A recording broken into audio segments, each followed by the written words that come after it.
nation, under God, indivisible, with liberty and justice for all. Our dear Heavenly Father, we're grateful that we have an opportunity to serve the citizens of Riverton, Wyoming as members of the City Council. And we pray for thy support and inspiration that we might be able to understand the issues that come before us more thoroughly tonight. We're thankful for the opportunity we have to serve and pray that our minds will be on the needs of the people of Riverton. As we do so, and we do ask this in the name of Jesus Christ, amen. Amen. Amen. Would the city secretary please conduct the roll call? Yes, Your Honor. Councilman Martin Canan. Here. Councilman Lee Martinez. Here. Councilman Kyle Larson. Here. Councilwoman Holly Gibbon. Here. Councilman Mike Bailey telephonically. Here. Mayor John Lars Baker. I'm present and declare that we have a quorum. To entertain a motion to excuse Councilmember Peterson from tonight's meeting. Motion to excuse Sean Peterson. Second. Been moved and seconded. Any discussion on that? All those in favor say aye. Aye. Aye. Any opposed? Mayor votes aye. I declare that we have a quorum. The chair would entertain a motion to approve the agenda for this evening's meeting. Your Honor, I can make a motion to approve the agenda as written. Second. Been moved and seconded. Any discussion? All in favor say aye. Aye. Any opposed? Mayor votes aye. The agenda has been established. The first item on the agenda this evening is a discussion about senior citizen endowment. Councilmember Gibbon, you have the floor. All right. First, I would just like to take a moment to give a little bit of a background and history on the endowment, and then I'll give you an update on the current situation of the actual endowment. First, back in 1994, Fremont County approved a county capital facilities tax for seniors and their centers. Once passed, Riverton received construction money of $1.7 million and endowment fund of $881,000. Lander received $1.4 million for construction and $661,000 for endowment. Du Bois received $202,500 for construction and $243,000 for endowment. And finally, Shoshone received $405,000 for construction and $133,000 for endowment. The money was received for the construction of the 4 senior citizen centers and funding for operation and maintenance for those centers. The money received is determined by the sponsoring entities for planning, construction, furnishing, equipping, and improvement to the land. Once all money came in, there was extra, and it was divided up between the centers. Then in 1997, Riverton approved a resolution number 800 to ensure the life of the endowment.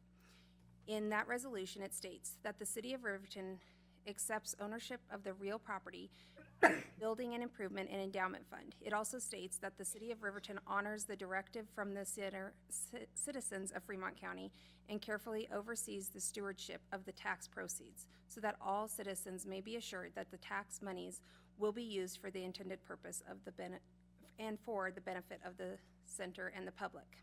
Now moving along, brings us to 2008, in which the first fiscal year is what we still have on record because we updated our systems.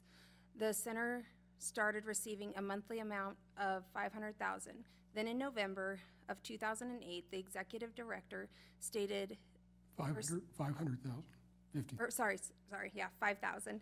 Then in November of 2008, the executive director started asking for $5,833.33. Why that number was chosen, I don't know. But since November 2008, the center has received a total of $1,791,321.75. That is just the endowment money. The city has also given them an additional $4,950 from the Food for Fines program that is no longer active, for a total of $1,796,271.75. The letter that you have from Jessica Rudzik back in 2008 is from Judge Norman Young, and it explains why the order releasing restrictions on the endowment fund was upheld. Was due to the taxpayers' approval of the restrictions to the interest generated only. Then in 2009, a new resolution was approved, number 1,179, which states the City of Riverton must not allow for the corpus to be accessed unless a true emergency can be determined. If unanimous approval of the Riverton Senior Center Board of Directors, which must include a provision to repay or replace those funds in a reasonable way and timeframe. Finally, that moves us to our current status of the endowment. We have a total of $950,936.37 in the endowment. The only money out of for the seniors can be used is $69,936.37 before the corpus is going to be reached. Currently, we, the city, are trying to get the seniors to sign a new agreement. You guys also have a copy of the new and the old agreement. In the old agreement, it states that the seniors shall be responsible for water, sewer, utilities, and all other services provided to them during the term of this agreement. However, in the new agreement from the city, the city is willing to pay for the water and sewer. This last month, I was meticulous on what bills should and shouldn't be paid. The seniors only received a check for $1,035.66. Since September, only one set of invoices has been received. Due to the fact that they have only one set turned into us, and the agreement says that they have 45 days, we will not be going back and paying for those months that they did not turn anything in. The difference in the new agreements are really not that different from the old agreement. However, there seems to be hesitation from the executive director and the senior board. So consequently, we are going on almost 4 months without the new agreement being signed. As chairman, I have read the old agreement and feel it's extremely important to uphold and follow the agreement in great detail and make sure that the monies are used for the intended purpose. Since I've gotten on chair, we have done things a little bit differently. I feel as though it's important to be completely transparent, and I have requested that the Senior Center board members come to the meeting as well as the complete endowment board, which includes the Senior Center Executive Director, the Senior Board President, the City Clerk, and Finance Chair. I have also encouraged the public to attend these meetings directly since it is affecting them. We just got done doing an inspection in which I've got what we did, and then we went back and we reviewed it to see what they had actually done. So if you guys want to take a look at that. And we would like to start getting ready to do an audit as well. I would also like to add that the money that was embezzled from the Senior Center was prior to 2008. The amount that was given, or the amounts that I have given you were not, let's try that all again. The amounts that I have given you were after that period. Only a small portion has been repaid out of the $80,295.68. No claim has been made to request immediate payment or updated payments. Finally, my reason for wanting to talk to you tonight is because I feel as though I want to be completely transparent in what is going on and happening with the endowment. I know many rumors have been spread and questions left unanswered. I feel as though I want to be able to ensure that you guys all have a great understanding of the current situation and the reasons for why we cannot go below the $881,000 corpus. I would encourage any questions that you guys may have. However, I may not have all the answers to them. I'll make sure that I get back to you as soon as possible. I guess the main reason that I'm coming to the council tonight is to ensure that I have the support of the council and make sure that we do not go below that $881,000 corpus.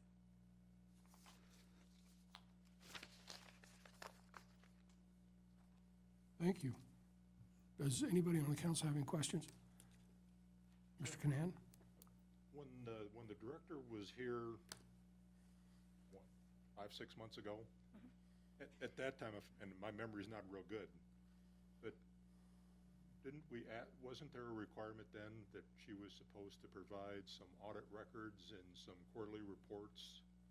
Did we ever receive those like we were supposed to?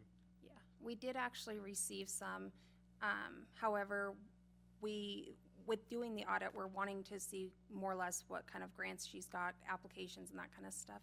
Is that right? So, I mean, she did give us what we asked for. It's just we want more extensive to see if we can be able to help them and try to just see where we're at with everything. Okay, but that's what I was getting at, was that the night she was here when she said that she would provide us those ones that I guess we were lacking, that they hadn't provided us in the past, so that we did get those. Yeah. Your Honor, Mr. Just one question, the executive director for the senior center was supposed to be here tonight? Was she invited? I don't know. I mean, it was public knowledge that we were gonna be talking about it.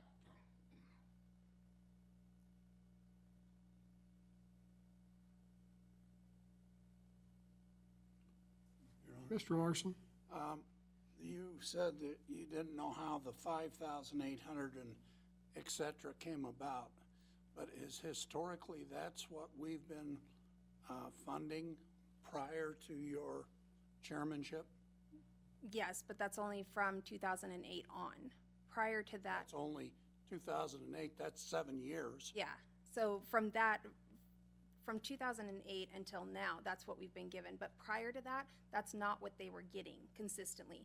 They were turning in bills for X amount of money, and then we were giving them money out of the endowment. And then I don't really know when it changed, but then all of a sudden they started getting $5,000 a month, every month, and then it bumped up to the $5,833. Do you know anything about that, Steve, or?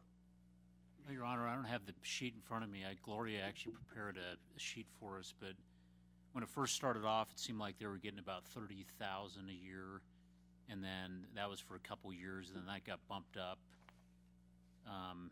40 or 50, and then it just kept going up. So yeah, and when we first started with it, it was somewhere around 30, and now we're up in the 70s, I guess 70, 80s.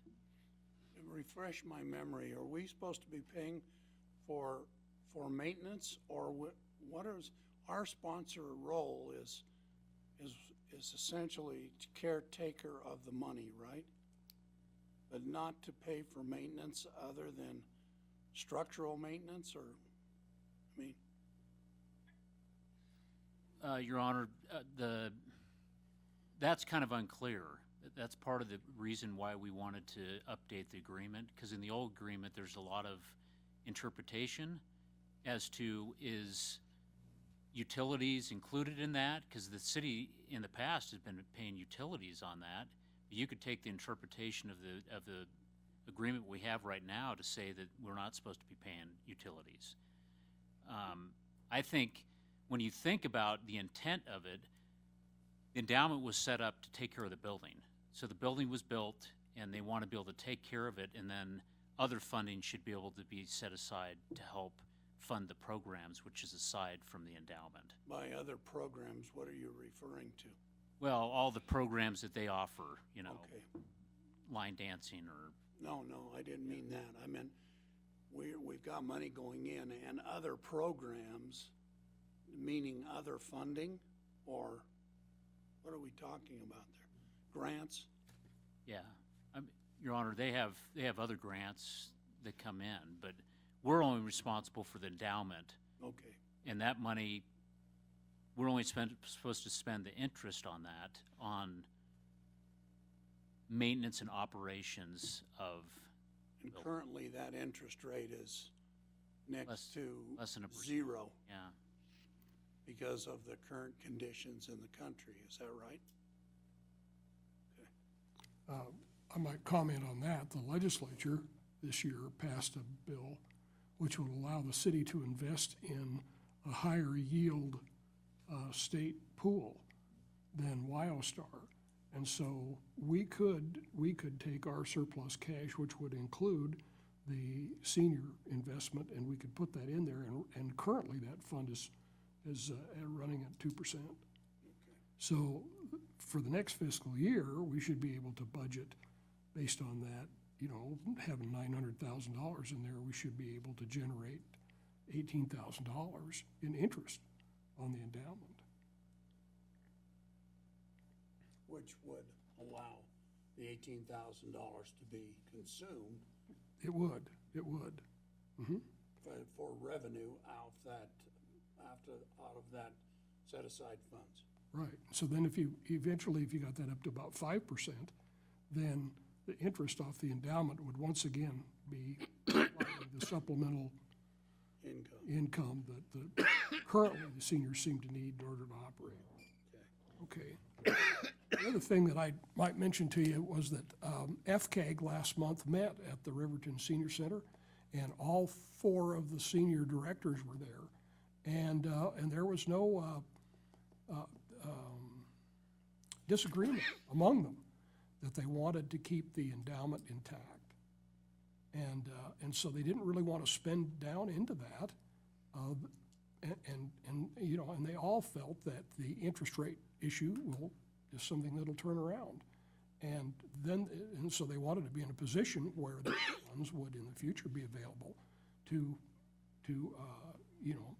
work the endowment. If instead you use up the endowment, basically you eat your seed and then you don't have anything to plant. And so it's pretty hard to replenish the larder when you've eaten the seed. So what we're doing is, so I think there's, maybe some light at the end of the tunnel, so to speak, with regards to that funding stream for the senior center. So I guess my feeling is that we're doing a good thing by trying to hold the line on those expenses. I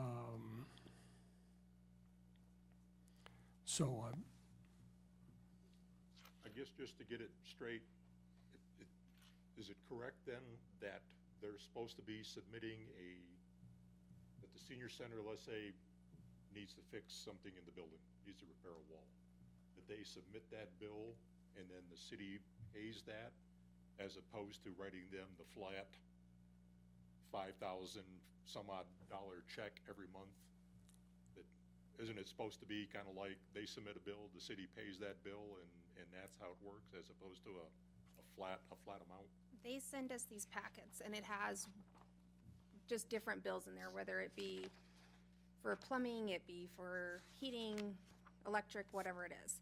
And then what we're starting to do is, because I'm going off the agreement, I'm going through and I'm saying, sorry, we're not paying this one, these ones don't apply. Because prior they were sending in big packets, and every month we were paying for janitorial supplies. We were paying just things that I didn't think that we should have been paying, but I wasn't chairperson, so consequently, once I did get on, but no, they have to wait, and then they submit a big packet, and then that's what we pay on, as long as it's per the agreement. As long as they get them turned in.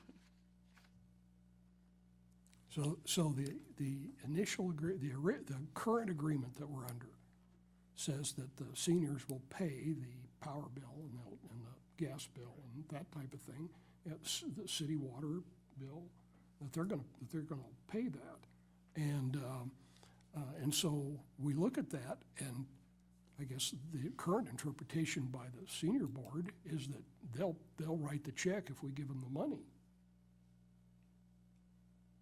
out of the endowment, and so we're thinking, well, that's not the right way to do it. So, so could you run down the list of deferred maintenance in the building? Mike, have you got a question? Go ahead.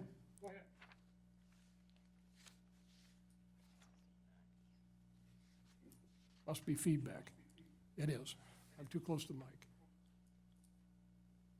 So you had a list based on the inspection Oh, it's this one. of the things that we need to do in the building. I need about 10 more pieces of paper. That's what I need. You can find it. I've got some. Do you? You want to give those to me too? Okay, so the ones that, do you want what they have fixed? Where are they? Do you want what they have fixed or all of it? No, what's outstanding right now that needs to be done? There's an exit light not working on the southeast entrance, a motion sensor light switch not currently working. There's 2 treadmills that were connected into a power strip, so they just have to get a new power strip. There's really nothing horribly bad. The fire sprinkler system did not have current test tags on the system, and that they need to double check the valves on the west wall from dripping. That needs to be tested. The deadbolt on the northwest door of the hallway needs to be fixed. Or actually, that needs to be removed because it's still in place and it should not be there. The electrical circuit panel next to the K2 has a missing blank. Type 1 hood needs to be tested and the systems need to be checked. There's an extension cord. Oh, those have both been corrected. So, I mean, it's just little things that they actually need to do. We are gonna go back and look at the roof. Sorry, there's a really bad echo. And that's some of the concern. Does anyone else hear that? Oh, yes. Yes. Holy Oh, yeah. smokes. We can all hear it. But my concern is that if the roof actually does need repaired, that 69,000 that's left is going to be gone like that. And then they're gonna be down at the Corpus. And so if anything major happens, there's not gonna be anything left anyways. So there's 69,000 above the 881? Yes, $69,936.37.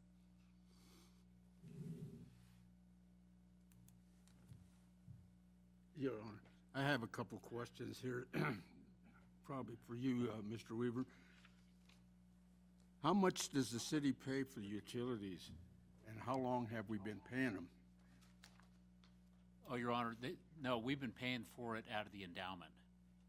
Out of the endowment? Out of the endowment, yes.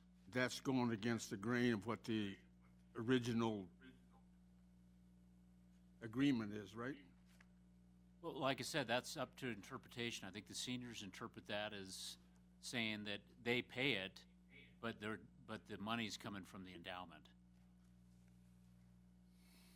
And on average, prior to me coming on, it was about $8,948, give or take about 50, for water, sewer, electric, and gas.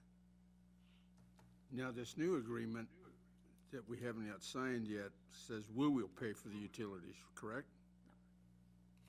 Your Honor, just the portion that the city, so it'd be sanitation, water, and sewer. Okay. It would still be responsible for the the electricity. electricity and natural gas. What I meant by that statement was city utilities.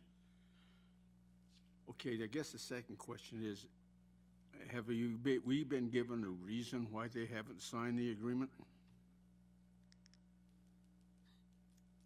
We've had a lot of reasons. The latest one has been because John Vincent has told them not to. And because we've actually got attorneys involved in this. And so they ended up bringing on John Vincent, and we had our city attorney come in, and we actually at one time had a big discussion about it down at the senior center. And the last that I've heard is that he's advised them not to sign the new agreement.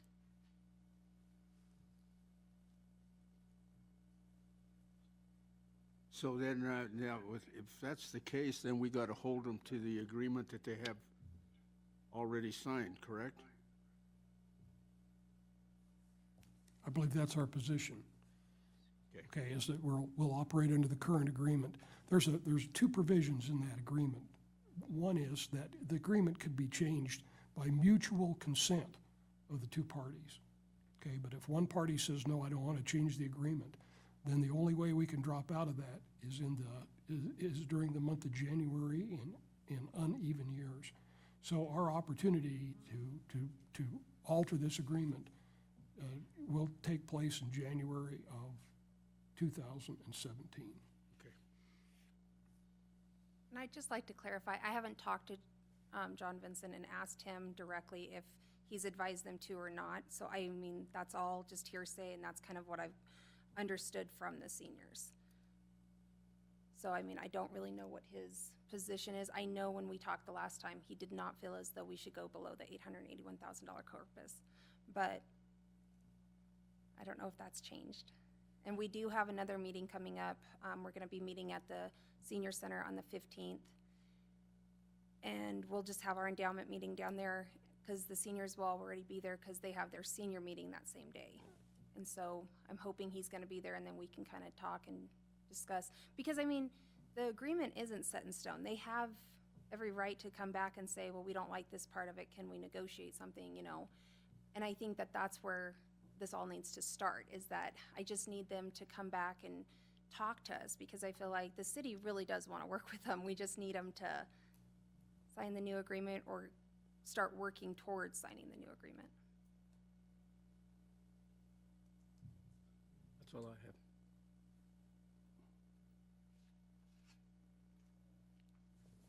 Did Mike have a question? No, I thought maybe he did, but it was feedback that was coming at me. I thought he was trying to talk. Sir, I'm going to ask one last one, is where it says that, that the agreement is between the city of Riverton and Riverton Senior Center Incorporated, a Wyoming nonprofit. Is it the same nonprofit organization that runs all the senior centers? No, each senior center has its own organization.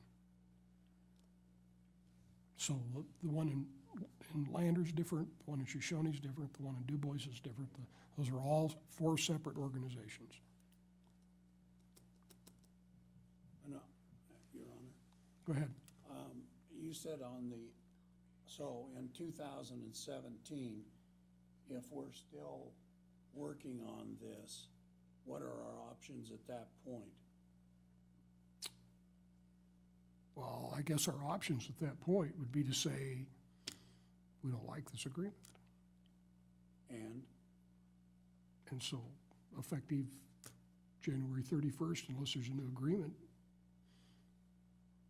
we're over, we're done. And then what would happen? Well, I suppose you could put out a request for proposal for somebody to run the senior center. Okay.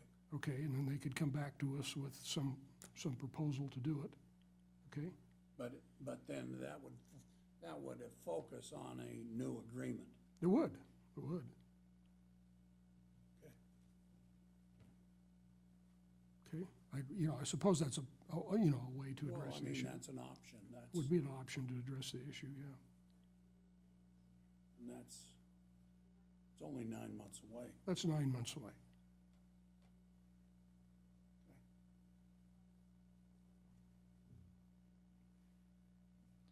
Your Honor? Go ahead. So I think one of the things I think Holly wanted is there somewhat of a consensus that the council's supportive of not going below the 881,000? It's not court ordered. Yeah, but I think that's I good mean, enough for me. obviously the seniors believe that they think they can spend that, or they've wanted to spend that, so Well, that's not exactly, that's interesting. At that FCAG meeting, that was even Tina said, no, I don't want to go below the 881,000. So I mean, I don't think there's any disagreement on that issue. Okay? I think our question is whether or not we want to spend the 69. the $69,000. Your Honor, Go ahead. excuse me, we are going to try Councilman Bailey. We believe the issue was he had his cell phone on mute, and so it provided that feedback that we were getting. So now So you hung up on him. we said that you hung up on him, and then he was fine with that. He was okay with that. Okay. So we're calling him back right now because he does have a question or two. He does. Okay. Yippee.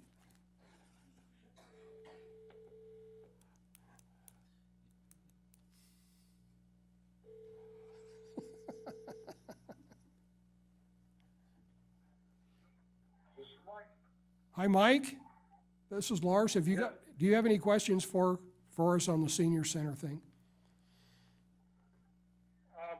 Again, I dropped off there for about 5 minutes, but I don't think I do now. Okay. Okay. Well, Sorry about that. that's all right. That's all right. We want you to be included if there's any way we can do it. So, No problem. okay. So is there anything else that we want to? I don't have anything else. Any other questions? Okay, let's move on to the next issue then. Oh, did you get enough direction? Yes, kind of. I mean, I guess my biggest thing is that in the endowment meetings that we have this huge discussion every time about the fact that whether we give them the 881,000, we let them dip into it, or they're going, in my opinion, I feel as though they're going to come to the council and they're going to say, hey, we can't get our 881,000, we need money.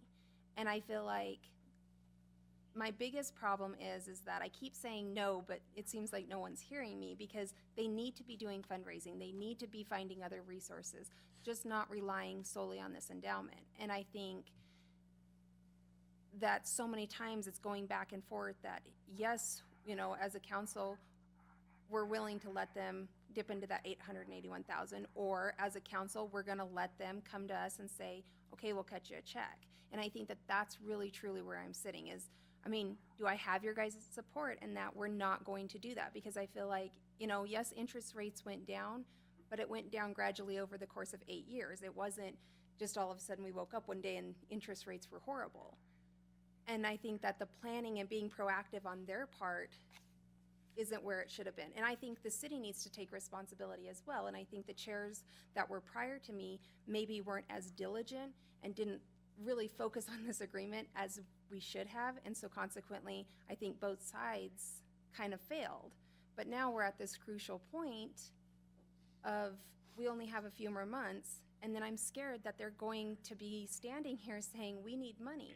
And even though it sounds heartless and I don't mean it to, but they had time and they had ways and resources, in my opinion, that they should have been trying to get in order to make sure that they had financing. And I think that it's gonna kill the community if we don't have a senior center. And I think that the programs need to be better, and I think, you know, on their end, they're needing to do something. And yet, like I said, my biggest fear is that they're gonna come to us, and my recommendation is not that the city give them money. My recommendation is you had time. There's resources out there. So for me, it's where do we stand? Like, are we willing to give them money or are we not? From the city's aspect and from the endowment aspect. Your Honor. Go ahead, Mike. Yes, and I guess from the information I've read and the order that we had from Norman Young, from the court, I don't think we have any choice, and I don't think we have the ability to dip into the base of that money. So I think we're bound by that decision, and I think we have to stick to our guns, and, you know, we need to maybe look for some better alternatives to making that fund make a little bit of money, but I think other than that, we're pretty much limited. Would you be willing to give the seniors money if they came from the city? I'm not trying to put you on the spot. Sorry, Mike. Well, again, I don't think the city of Riverton should be the sole source of their revenue. And I'm not saying that we couldn't look at them the same way we do with a lot of other programs in the city, but I think that's a whole different issue. The issue on this money that was in the endowment, it has to stay in the endowment. So I don't think we have any choice in that respect.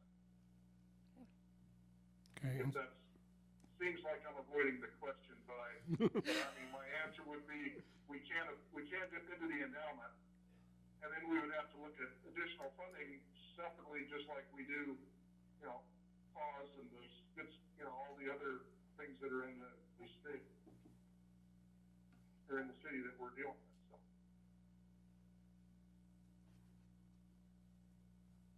And I have invited Tina to submit a request during our budget time, okay?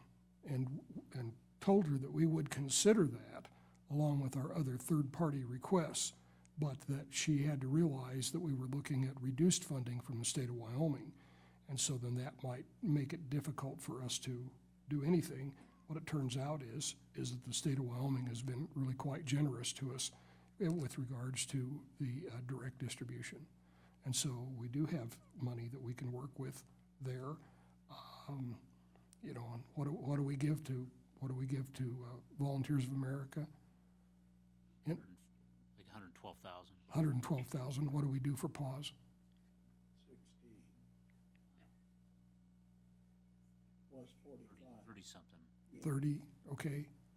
See, and so I guess what I see is that you know, the city funding seniors on a third-party basis is probably just as legitimate. I agree with that.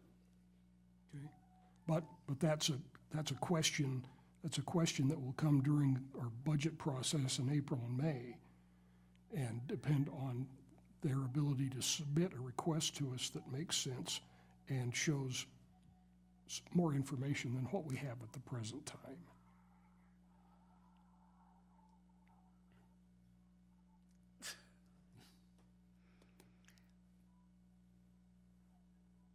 Are you confident that they're going to be able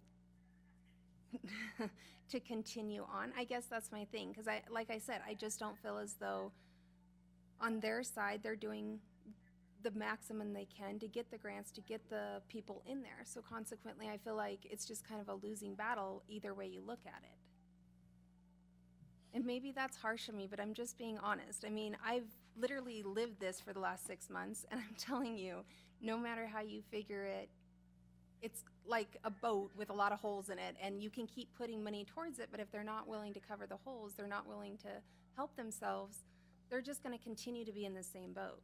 See, so then I think, I think that what you're saying is when we get to that point and they come and ask for funds that, you know, are not tied to the endowment, then I think that puts us in a situation where we can ask for change. That works. Okay? And it might take 9 months. Might take us a while to get there, okay, but we'll work in that direction, okay? Sounds good. Okay, the next thing on the agenda this evening is the proposed changes to the tobacco ordinance. And do we have my agenda says that Chief Broadhead's gonna handle that. Thank you, Mr. correct? Mayor. So you might recall that in February, a couple of members of the Prevention Management Organization came to you and asked for some changes to the city's ordinance related to tobacco violations for juveniles. Currently, the city ordinance has a $25 mandated fine per violation. So there was a couple of different concerns expressed by PMO. One of them was that, you know, juveniles could essentially, at that low of a fine level, just come in and pay the fine at the window. Their parents are never notified necessarily or have to be involved, and they felt that that wasn't a very stiff penalty that was actually acting as a deterrent or not. The second point that they brought up was that they wanted us to discuss outlawing vaping devices under that same ordinance for juveniles. So our discussion tonight, I'll break it into those two different pieces, one about vaping and one about the fine schedule. So reference to fines, I reached out to our municipal judge first and spoke to her to see what her opinion is on the matter. As you can see in my staff report, I won't bore you with all those details, but she feels like as the judicial branch, she would like you as the legislative branch to, you know, basically enact laws and then allow her the discretion to do her job within the general penalty for most violations. She's not a huge fan of legislative mandates on her discretion. By making this a general penalty crime, going away from the $25 per offense, that would give her the full discretion from essentially $0 to $750 per offense per juvenile. PMO, you might remember that their recommendation was that for a first offense, it was a $100 fine. For a second offense, it was a $500 fine, and then it was $750 for subsequent offenses. The judge really liked the idea of allowing her to make those decisions based on a totality of that juvenile's experiences in municipal court. As an example, if she sees those juveniles with a first-time tobacco ticket, but they have 2 or 3 previous shopliftings or alcohol violations, she might view that first-time tobacco ticket differently than she would for a juvenile she had never seen for any other violation before. So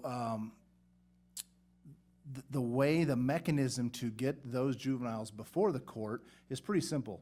We can change our procedure, and instead of issuing them a bond or a $25 fine on the ticket, they could all be what we call a must-appear ticket, meaning that the juvenile has to appear before the judge for every tobacco violation. That would put them on a Wednesday afternoon having to bring a parent with them to meet with the judge, and then the judge could address them directly and find a penalty that was appropriate to the circumstances and to the totality of that juvenile's experience in municipal court. PMO did express to me they had some concern that, and Ms. Reese is here, she can speak for herself, but they had some concern that without a minimum fine threshold, that, you know, literally they could have asked for an increase in fines and the judge could decide that a $0 fine was appropriate, which was of some concern to them. You know, the judge's perspective on that is that, and I feel free to speak to her, I'm just relaying to you what she said to me. She again is going to make a fine based on the totality of the circumstances, and she has other options available to her. She may have a juvenile that she feels that smoking cessation classes might be the most appropriate based on their circumstances, that, some community service project might be important to that particular case. And so that wasn't really of a concern to her, but that certainly is an option available to you, is to set a minimum fine threshold and then allow the judge to have discretion above that. The second issue was the vaping issue. These vapor devices, if you're not familiar with them, are simply heaters that a liquid, typically a liquid, but some solids that can break down pretty quickly can also be put into them. And then you inhale the vapor off of those. There is a difference between an e-cigarette and a vaping device, but for our purposes tonight, we're talking about any kind of inhalant device that would have some kind of chemical that creates smoke that is sucked into the human body by the user. A couple of our issues is that there are some non-nicotine-based substances that can be used in vaping devices. There is currently no field test for an officer to contact a juvenile and then test the liquid that's in that vaping device to see if it contains nicotine or not.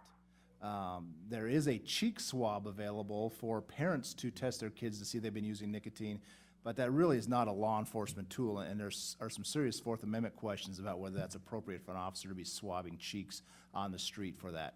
We would literally have to seize that device and the chemical in it, send it to the lab. It could be 9-10 weeks before we would get that back with any kind of result, which is just not a very efficient part of the process. So there are 4 vaping shops in town that specialize in selling vaping products.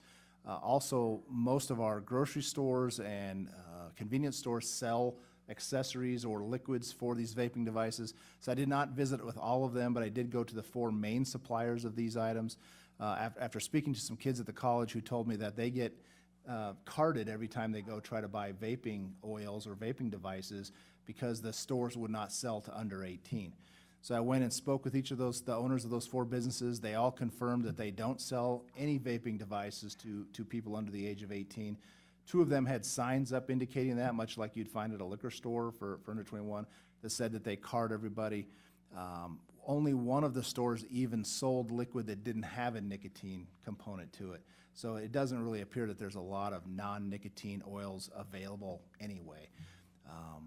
So those really are the 2 issues. Our recommendation, the staff's recommendation to you, is that you give us the direction to write a formal ordinance proposal for you to look at in the future that would make tobacco violations, get rid of the specified fine, and go to a general penalty. And just so you know, there is no jail potential on a status offense for a juvenile, so really it would be an up to $750 fine and some other things the judge could decide on her own, like community service or cessation classes, whatever. And then secondly, to outlaw vaping devices in that same ordinance for people under the age of 18.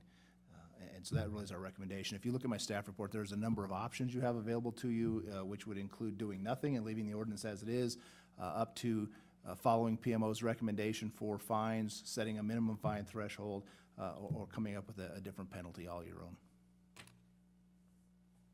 Thank you, Chief. Any comment from the council? Questions? Go ahead. Chief, I guess too, is the school resource officer the main person that's doing the tickets for minors in possession? I mean, I guess I can't imagine that that your patrol officers, I guess other than if they're in a situation, but I mean, I can't imagine them stopping somebody walking down the sidewalk and checking to see whether they're a minor with a cigarette or not. Yes, sir, that's correct. Most of those that result in citations, and you need to know that there are not that many citations issued for this. I think we wrote 12 in 2015. 2 years before that, it was up to 22, but it kind of has gone down the last couple of years from that 22 threshold. But those are primarily issued by SROs on school property. I suspect that most of the interactions with officers and kids with tobacco products are just not being documented. The officers are having them throw the tobacco out, grind it out on their heel on the ground, sending them on their way without a ticket. I suspect that when those kind of encounters happen, that's how it's being handled, but those are not being documented that way.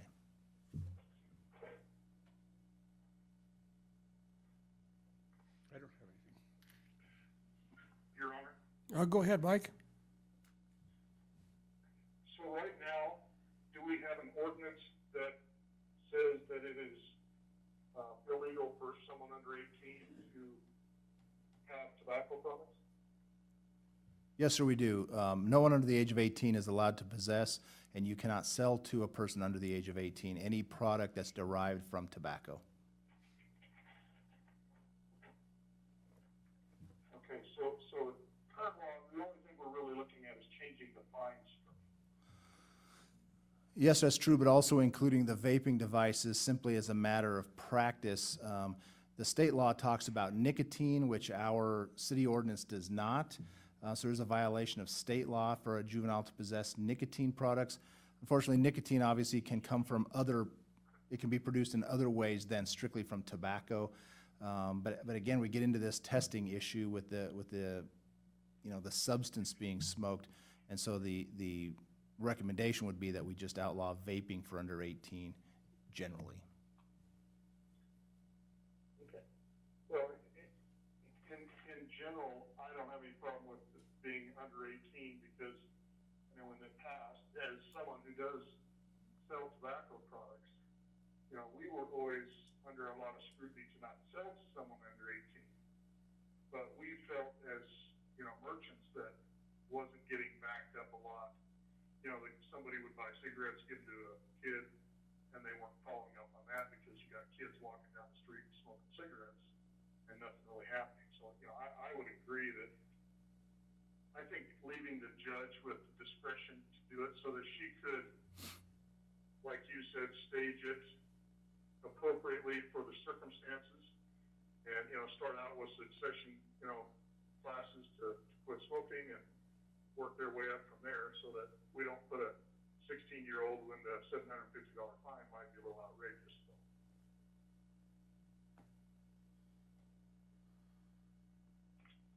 Thanks, Mike. Any other comments or questions?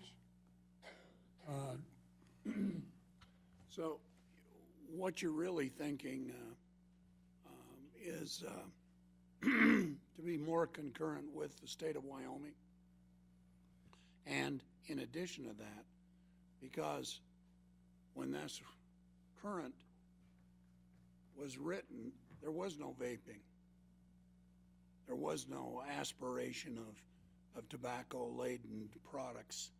So all we're doing is really just catching up with the times. I think that's a fair characterization, yes, sir. Okay. So, anybody have any opposition to the police department working on an ordinance with our attorney and bringing it to the council? I think we should do that. Okay.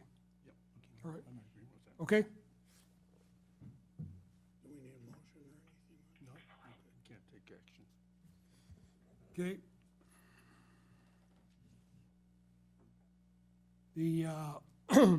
The last item on the agenda for this evening is we had an opportunity at WHAM to attend a number of different classes, and one of those that was presented talked about ethics for government employees and officers. And so they had these 14 basic principles of ethical conduct.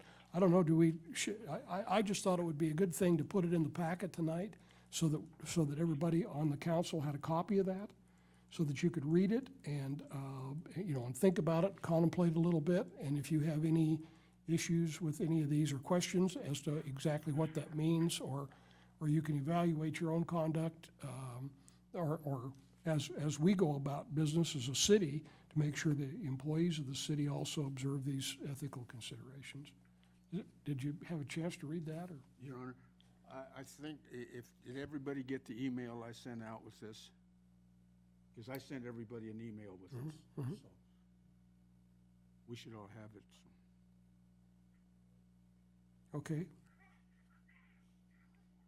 So, the only other item that I have is that FCAG meets this Thursday at 3 p.m. and I'm not going to be available to go, but Lee Martinez is going to go to Pavilion and sit in for us to represent the city of Riverton. So, we got anything else that we need to talk about tonight? When's the next community dialogue? I sent that out. Is that the, It's a week from Thursday, okay. the 17th. It's going to be at the Arapahoe School.